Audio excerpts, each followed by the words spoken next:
Olá amigos, tudo bem? Bem, espero que sim. Estamos de volta então para darmos início à leitura e estudo do livro dos médiuns, ok? De Allan Kardec, né? É esse livro aqui, de Allan Kardec, livro dos médiuns, por essa editora aqui.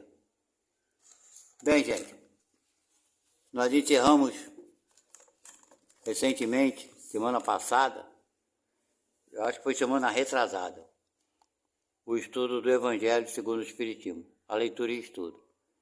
Então vamos dar início então, talvez a gente leve um bom tempo aí, para terminarmos esse estudo do livro dos médiuns, ok? Toda semana eu devo postar na segunda-feira, hoje embora seja terça, mas vai ser segunda e sexta. São esses 2 dias da semana que vai ser colocado aqui.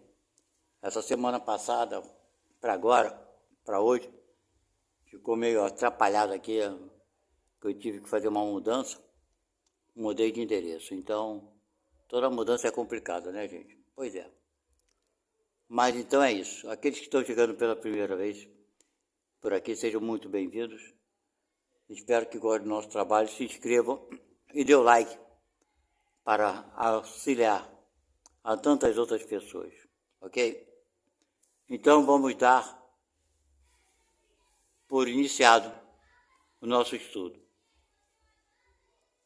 que começa a primeira parte, né? Noções preliminares, capítulo 1. E a pergunta, que é o título, é a seguinte: há espíritos? Número 1. A dúvida concernente à existência dos espíritos tem por causa primeira a ignorância da sua verdadeira natureza. Geralmente são imaginados como seres à parte na criação e cuja necessidade não está demonstrada. Muitos não os conhecem senão pelos contos fantásticos com que foram embalados, mais ou menos como se conhece a história pelos romances, sem indagar se esses contos, apartados dos acessórios ridículos, repousam sobre um fundo de verdade. Só o lado absurdo os impressiona, não se dando ao trabalho de tirar a casca amarga para descobrir a amêndoa. Rejeitam o todo, como fazem na religião aqueles que, chocados com certos abusos, confundem tudo na mesma reprovação. Então é aquilo, as pessoas tiram conclusões sem conhecerem a fundo do que se trata, a necessidade e o motivo pelo qual os espíritos fazem os contatos, etc. e tal. Então são pessoas que não tiram conclusões precipitadas. Em tudo na vida não devemos ser assim, né? Ele continua: qualquer que seja a ideia que se faça dos espíritos, essa crença está necessariamente fundada na existência de um princípio inteligente fora da matéria e é incompatível com a negação absoluta deste princípio.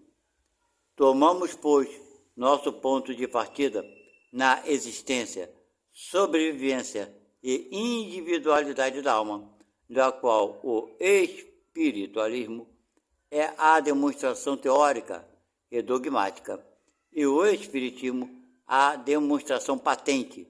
Façamos por um instante a abstração das manifestações propriamente ditas e, raciocinando por indução, vejamos a quais consequências chegaremos.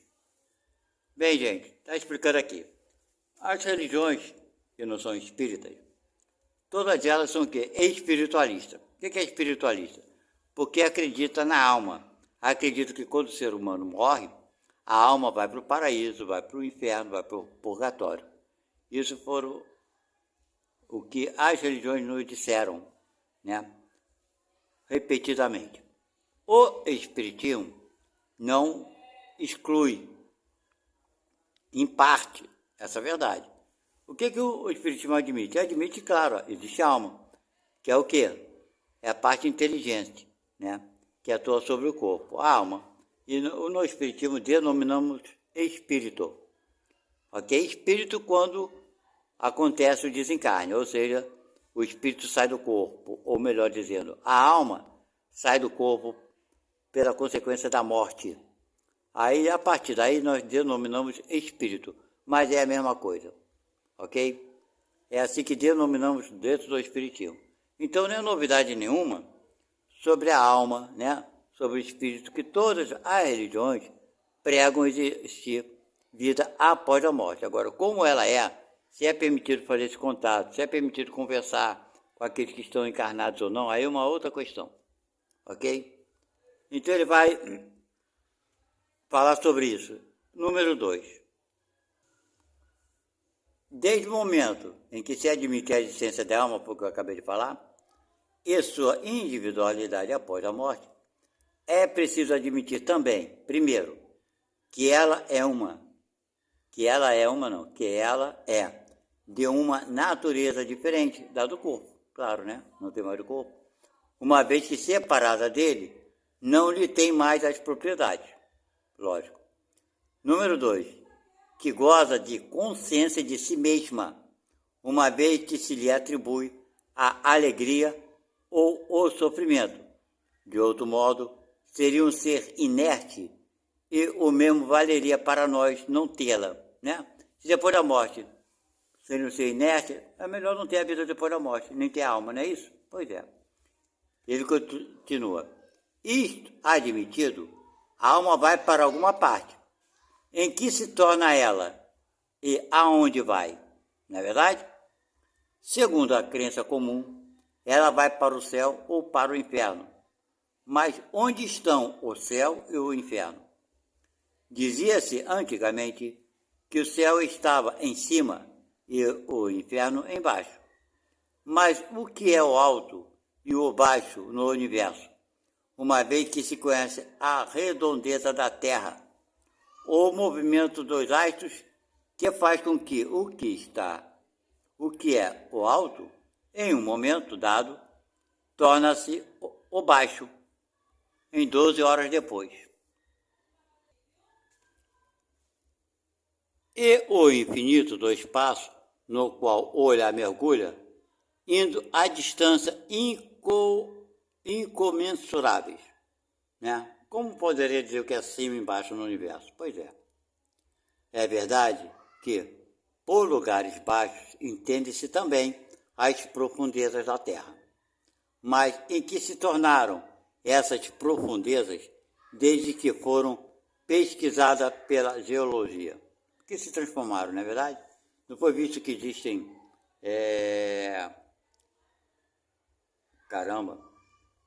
o calor no centro da Terra que cria aquela lama, eu esqueci o nome, vamos lá. Já descobriu isso? Pois é, então não existe um espaço aberto no meio da Terra. Ele continua.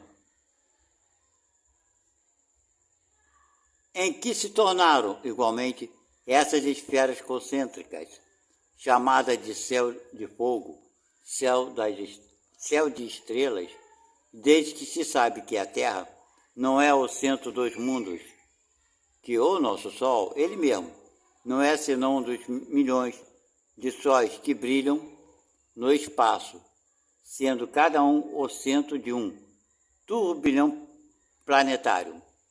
Em que se tornou a importância da Terra, perdida nessa imensidade? Por qual privilégio injustificável esse grão de areia imperceptível, que não se distingue nem por seu volume, nem por sua posição, nem por um papel particular, seria o único povoado por seres racionais? Então, gente, está fazendo pergunta aqui, né? quer dizer, um universo imenso. O Sol nosso já se sabe que é um dentre milhões, né, de sóis, com vários sistemas solares. Que nem o nosso Sol é o centro do universo. Nem o Sol é o centro do universo. Nem da galáxia. Para vocês verem, né? Pois é, seria racional acreditar que tudo isso fosse criado, esse grande universo aí, ter vida só num planeta, num grãozinho de areia no universo, que é o nosso planeta Terra, e os outros teriam sido criados para nada? Pois é, né? Ele continua.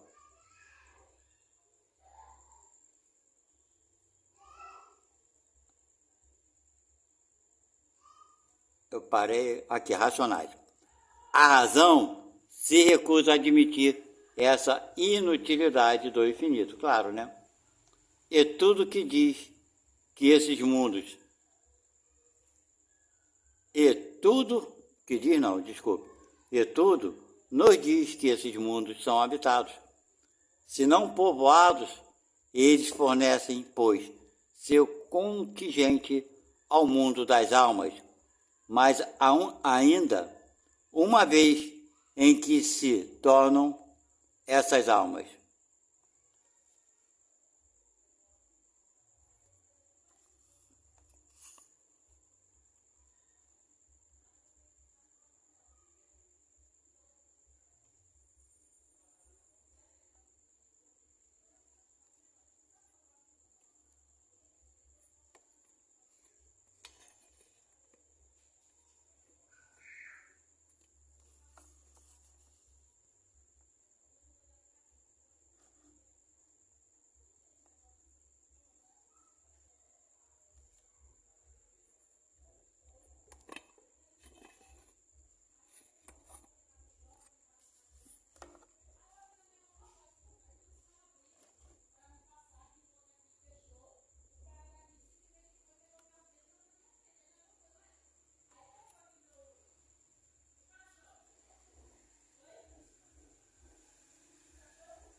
Se lhes tirais os lugares especiais, notai que a incredulidade com respeito a essas penas e recompensas está geralmente provocada, porque se as apresentam em condições inadmissíveis, mas dizem em lugar disso que as almas tiram sua felicidade ou sua infelicidade de si mesmas, que sua sorte está subordinada ao seu estado moral e que a reunião das almas simpáticas e boas é uma fonte de felicidade, que segundo seu grau de depuração penetram e entreveem as coisas que se apagam diante das almas grosseiras.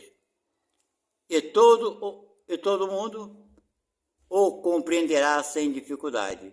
Dizer ainda que as almas não chegam ao grau supremo senão pelos esforços que fazem por se melhorarem, e depois de uma série de provas que se prestam à sua depuração, que os anjos são as almas que alcançaram o último degrau, o qual todos podem atingir com a boa vontade, que os anjos são os mensageiros de Deus, encarregados de velar pela execução de seus desígnios em todo o universo, que são felizes como suas missões gloriosas. E dareis à sua felicidade um fim mais útil e mais atraente do que aquele de que uma contemplação perpétua, que não seria outra coisa senão uma inutilidade perpétua. Dizer, enfim, que os domínios que os demônios, dizem, enfim, que os demônios não são senão as almas dos maus ainda não depurados, mas que podem chegar a ser como as outras, e isso parecerá mais conforme a justiça e a bondade de Deus do que a doutrina dos seres criados para o mal e perpetuamente devotados ao mal. Ainda uma vez, eis aí o que a razão mais severa, a lógica mais rigorosa, o bom senso, em uma palavra, podem admitir. Bem, gente, então nós estamos vendo a explicação bem simples, né, sobre o espírito, nós, né, em vez de demônios, etc e tal, vamos entender que são espíritos que ainda estão na ignorância, voltados para o mal, com intenção de repetir os erros, etc e tal. Bem, gente, então é isso. O Espiritismo aqui o Livro dos Médiuns está explicando, né?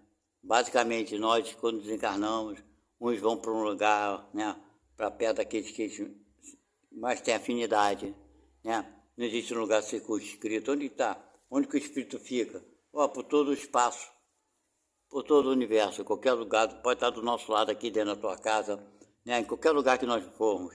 Ele é Espírito, ele é imaterial, comparado à nossa matéria bruta aqui, concorda comigo? Então eles podem ficar onde eles quiserem.